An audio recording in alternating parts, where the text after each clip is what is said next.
Welcome student, তোমাদের মেহেদি sir exclusive education জোনে স্বাগতম। আজকে কদিন ধরে বলছিলাম যে ইংরাজির যে তোমাদের সমস্যা আছে সেই ইংরাজির সমস্যা নিয়ে একটি কোর্স শুরু করব। তো তার প্রথম ভিডিও আজকে দিচ্ছি। আমি একটি প্লে লিস্ট তৈরি করে সেখানে প্রত্যেকটা ভিডিও পরপর দিয়ে রাখবো। তোমরা যদি পরপর ভিডিওগুলো দেখতে থাকো তাহলে তোমাদের ইংরাজির প্রতি ভীতি বা ইংরাজির কী রকম স্ট্রাকচার হয় সেগুলো জানা সম্পর্কে তোমাদের সম্পূর্ণ হবে এবং তোমরা ইংরেজি সহজেই শিখতে পারবে। ইংরেজি যদি সহজে শিখতে হয় বা সমস্ত কিছু নিয়মকানুন সহজে বুঝতে হয় তাহলে ভিডিওটাকে প্লিজ রানিং করো। ইংরাজি, ইংলিশ, ENGLISH, ইংলিশ। উচ্চারণ প্রনাউন্সিয়েশনই আমাদের ভুল হয়। তো আমরা যদি ইংলিশ প্রনাউন্সিয়েশনটাই ভুল করি তাহলে ইংলিশ কী করে শিখতে পারবো? তো সেখানে প্রথম সবথেকে বড় শিখতে হবে ইংলিশ, নট ইংলিশ, ইংলিশ। তো ইংলিশ কী কী নিয়ে গঠিত না, প্রথমে আছে তোমাকে শিখতে হবে গ্রামার। গ্রামার শিখতে হবে। গ্রামার যখন শেখা হয়ে যাবে তারপরে তার সঙ্গে সঙ্গে তোমাকে ভোক্যাবুলারি শিখতে হবে। ভোক্যাবুলারি অর্থাৎ শব্দ ভাণ্ডার। তোমার মধ্যে শব্দ ভাণ্ডারকে আনতে হবে। আর গ্রামার মানে ব্যাকরণ, ব্যাকরণ যেটি তোমার ভিতরে স্ট্রাকচারালি কাজ করবে। তিন নম্বর শিখতে হবে স্পিকিং, SPEAKING, স্পিকিং। স্পিকিং বা বলার ক্ষমতা, বলার ক্ষমতা। চতুর্থ শিখতে হবে রিডিং স্কিল, রিডিং, পড়ার ক্ষমতা, পড়ার ক্ষমতা। আর আরেকটি জিনিস বাড়াতে হবে সেটি হচ্ছে LISTENING, লিসেনিং বা শোনার ক্ষমতা। তাহলে তোমাদেরকে বিল্ড আপ করতে হবে প্রথমে গ্রামার, তারপর ভোকাবুলারি, তারপর স্পিকিং, রিডিং, লিসনিং। তোমরা হয়তো সকলেই জানো একটি ঠাকুর যখন তৈরি হয় তখন ঠাকুর তৈরি হওয়ার সময় ঠাকুর কিন্তু শুধু মাটি দিয়ে তৈরি হয় না, তার মাটি দিয়ে তৈরি হলে ভেঙে যাবে। তার মধ্যে বাঁশের স্ট্রাকচার এইভাবে তৈরি করা হয় এবং তার উপরে খড়ের প্রলেপ দেওয়া হয়, তার উপরে মাটির প্রলেপ দেওয়া হয়। তো ভেবে দেখো একটি ঠাকুরকে দাঁড় করানোর জন্য এতগুলি প্রয়াস লাগে। তো একটি ইংলিশ লিটারেচার বা ইংলিশ ল্যাঙ্গুয়েজকে দাঁড় করানোর জন্য কতগুলো কিছু প্রয়োজন হবে। তো এই যে বাঁশ ভিতরে বা এই যে মোটা লাঠি আছে সেটা ইংরেজির ক্ষেত্রে একটি গ্রামারের কাজ করে।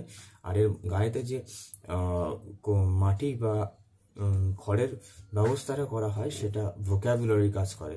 এবং এটাকে নিয়ে যত সুন্দর করতে চাইবে তত তোমার এই স্পিকিং, রিডিং এবং লিসনিং পাওয়ার এগুলো তোমাদেরকে ইমপ্রুভমেন্ট করতে হবে। তো চলো শুরু করা যাক প্রথম গ্রামারের পার্ট দিয়ে, তারপর আস্তে আস্তে ভোক্যাবুলারির পার্ট, স্পিকিংয়ের, রিডিংয়ের, লিসনিংয়ের সমস্ত কিছু পার্ট আমি তোমাদেরকে করাবো এবং সব পার্টগুলো তোমরা মোটামুটি পরপর দেখতে থাকো। Grammar, GRAMMAR, grammar. কারো যদি প্রনাউন্সিয়েশনে অসুবিধা হয় তাহলে সে ভেঙে ভেঙে প্রনাউন্সিয়েশন করতে পারে, ভেঙে ভেঙে প্রনাউন্সিয়েশন করতে পারো। Grammar, grammar.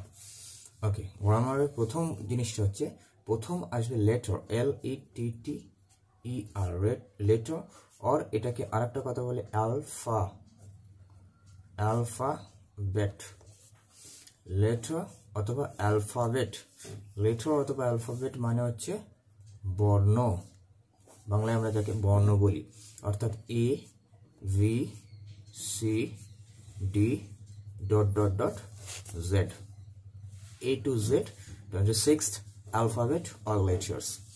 ওকে, তো অ্যালফাবেটস আর লেটার, এই লেটার আর অ্যালফাবেটগুলোকে দুইটি ভাগে ভাগ করা হয়। একটিকে বলা হয় ভাওয়েল,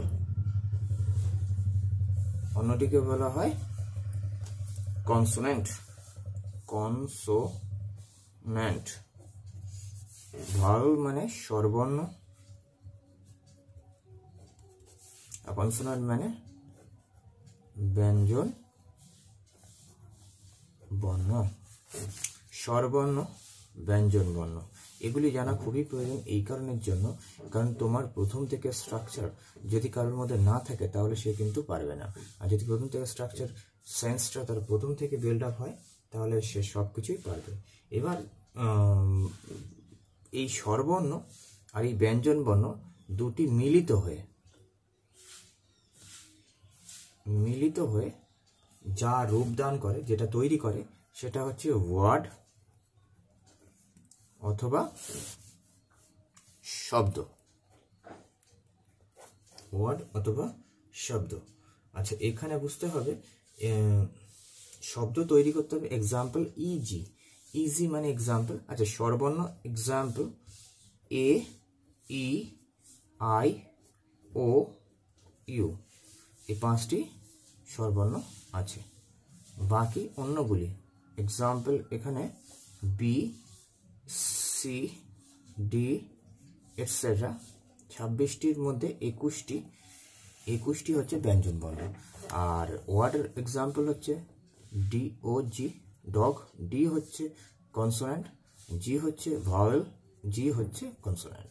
তো এইভাবে একটা ওয়ার্ড তৈরি হয়। এই ওয়ার্ডের পর আমরা অনেকগুলি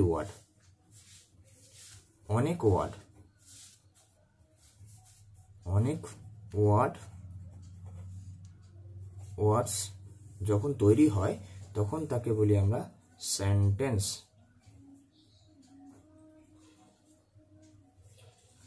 সেন্টেন্স অথবা বাক্য। এই সেন্টেন্স থেকে আমাদের শুরু হলো গ্রামারের আসল সেন্স।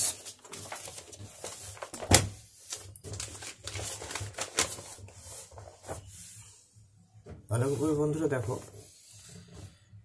সেন্টেন্স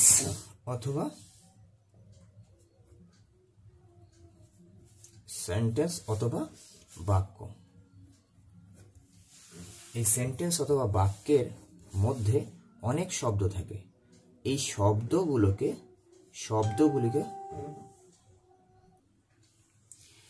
শব্দগুলিকে বিভিন্ন ভাগে ভাগ করা হয়।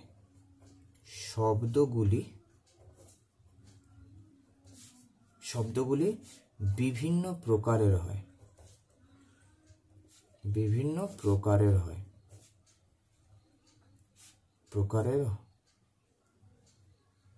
হয়ে থাকে। তাদেরকে বলি আমরা পার্ট অফ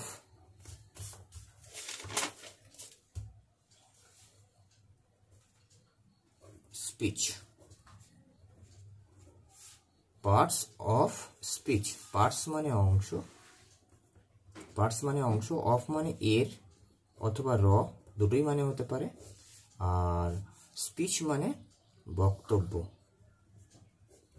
তাহলে বক্তব্যের অংশ বা কথা বলার অংশ।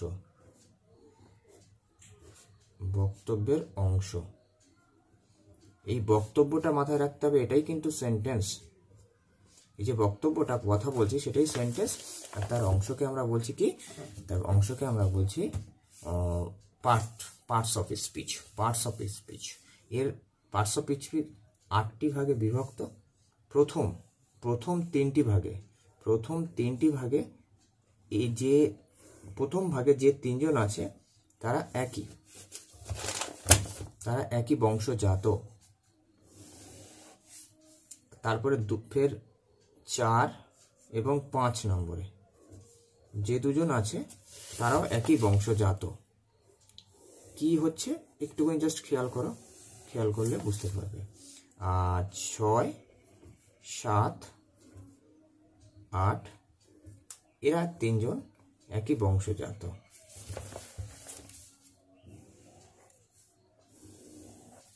এবারে কি হলো, 1 নম্বরে টোটাল 8টি ভাগ আছে। 1 নম্বরে হচ্ছে নাউন, NOUN, নাউন মানে বিশেষ্য। 2 নম্বরে আছে প্রোনাউন। প্রোনাউন মানে বিশেষ সর্বনাম। আর তারপর আছে অ্যাডজেক্টিভ, অ্যাডজেক্টিভ। আচ্ছা, নাউন বলতে কি বোঝায়? নাম বোঝালে, নাম বোঝালে তা নাউন হবে, নাম বোঝালে তা নাউন হবে। নাউনের সম্পর্কে অনেক ভেদাভেদ আছে, অনেক কিছু ভাগ আছে, সেগুলো আমরা পরে করব, পরপর এক একটা ধরে ধরে করব। নাম বোঝালে হয় প্রোনাউন, হয় নামের পরিবর্তে, পরিবর্তে, নামের পরিবর্তে। অ্যাডজেক্টিভ নাম, নাম বলা যাবে না, নাউন, NOUN নাউন অথবা প্রোনাউন এর দোষ, গুণ, অবস্থা ইত্যাদি বোঝাবে। দোষ, গুণ ইত্যাদি, ETC ইত্যাদি বোঝাবে। তাহলে এটা হলো অ্যাডজেক্টিভ। এবার এরা তিনজন এক মধ্যে পড়ে, অর্থাৎ নাউন যেটা কাজ করে নাম, প্রোনাউন তার পরিবর্তে বসে প্রোনাউন, আর তাদের এদের দুজনের দোষ, গুণ, অবস্থা বোঝায় অ্যাডজেক্টিভ। আর তারপরে আছে অ্যাডভার্ব, ভার্ব। প্রথমে অ্যাডভার্ব নয়, প্রথমে ভার্ব দেবে, VERB ভার্ব।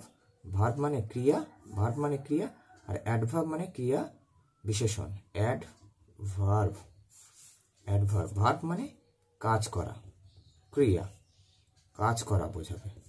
এবারে এই যে কাজ করাটা বোঝাবে, তার উন্নতি বোঝাতে অ্যাডভার্ব বোঝানো হয়। কাজ করার দোষ, গুণ, অবস্থা, দোষ, গুণ, অবস্থা ইত্যাদি বোঝাবে। দোষ, গুণ, অবস্থা ইত্যাদি বোঝাবে। আর 3 নম্বরে আছে অব্যয়। আমরা বাংলায় যেটাকে অব্যয় বলি, সেই অব্যয়ের 3টি প্রকারভেদ এখানে আছে। এখানে আছে প্রিপোজিশন, প্রিপোজিশন, কনজাংশন ও ইন্টারজেকশন।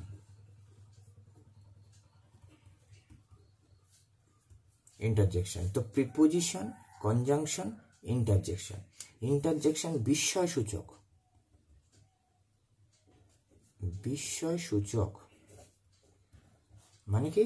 হ্যাঁ, লোকটা মরে গেল, উফ লোকটা মরে গেল, যা আমরা খেলায় হেরে গেলাম, বাহ কি সুন্দর পাখিটা, এরকম কথাগুলোকে বিস্ময় সূচক কথা বলে। আর প্রিপোজিশন আর কনজাংশন দুটোই একই জিনিস, কিন্তু আমি একটি উদাহরণ দিয়ে বোঝাচ্ছি।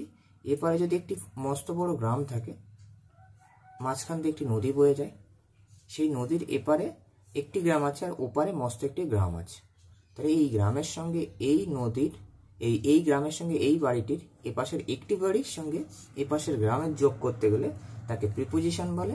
আর কনজাংশন বলতে গেলে এপারের একটি গ্রাম, এপারের একটি গ্রাম, দুটো গ্রামের মধ্যে সংযোগকে বোঝায়। অর্থাৎ এপারে একটা ফ্রেজ বা বাক্যাংশ আর ওপারে একটা ফ্রেজ বা বাক্যাংশের মধ্যে যোগকে কনজাংশন বলে। কনজাংশন মানে এক্সাম্পল, কনজাংশন কেমন না, বাট, অ্যান্ড, এটসেট্রা। আর প্রিপোজিশন এক্সাম্পল কি, ইন, অ্যাট, এটসেট্রা। ওকে। আর ভার্বের এক্সাম্পল ধরো রান,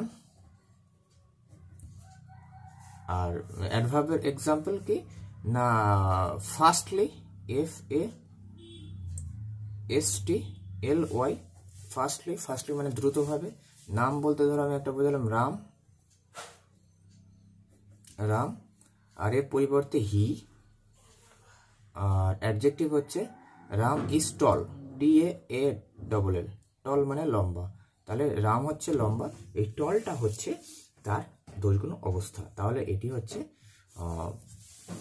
অ্যাডজেক্টিভ। তো এই 8টি ভাগ আছে, এই 8টি ভাগের তোমাদেরকে জানতে হবে। এরপর পরের ভিডিওতে আমি সম্পূর্ণটা পার্টস অফ স্পিচ সম্পর্কে পরপর ধরে করব।